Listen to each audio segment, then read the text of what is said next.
so if I do the same thing every day, the kids are going to get incredibly bored with my class. And so every day within those different structures, I try and add engagement. I use a lot of online discussions with sentence stems and specific requirements. So the Schoology discussion boards, I have them upload images. I have them analyze those images. I'm teaching a media arts class right now, and we're just finishing up a photography unit. And so, but I give them the sentence stems like, I appreciate that you used X within your photo because, and prompting them to use the right language and using their language skills within those online discussions. And what's great about those is even if they're not in class, they can still go back later and access those discussion boards. I don't shut them down so that kids can't get to them later. And then I also have requirements that they engage with the other students in the class. You can't just post your thing and walk away. If it's going to be a discussion, it needs to be a two-way street. And so we have really specific things set up for that. You guys have seen Jamboard, and I'm guessing that most of you know Padlet. What is cool about Padlet versus Jamboard is that you can actually embed them directly in Schoology. And so kids can interact with them right on the page without having to follow a link out to Jamboard. That is the one downside to it. And Padlet also has some functionality that Jamboard is missing. I really love the integration of Edpuzzle and Schoology. It has been fantastic. Being able to create videos of my own and add questions in, or being able to find videos of famous artists or really anything and put my own questions in so I can check for understanding as students are watching those videos. It's been wonderful. And Screencastify actually also now connects directly with Edpuzzle. So you can make your videos, add them to Edpuzzle, put your questions in, and then put them into Schoology. And if you use multiple choice questions, you can even make them automatically grade. It has been pretty fantastic. And then I also have them, doing shared creation, documents, slides, things like that.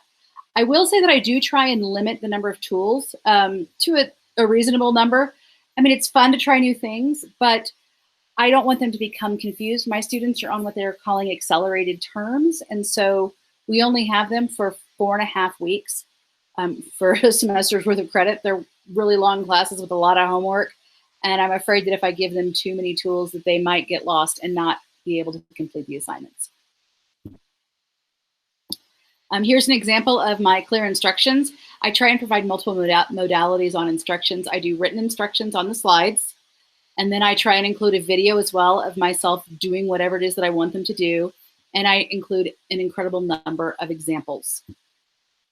So I wanted to show you, this is a student, an example of how I might do this for a student. So this is a shared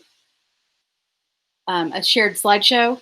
I put a student example in and ask the student to describe it using the language of art. We have a framing here. We have a rule of thirds here.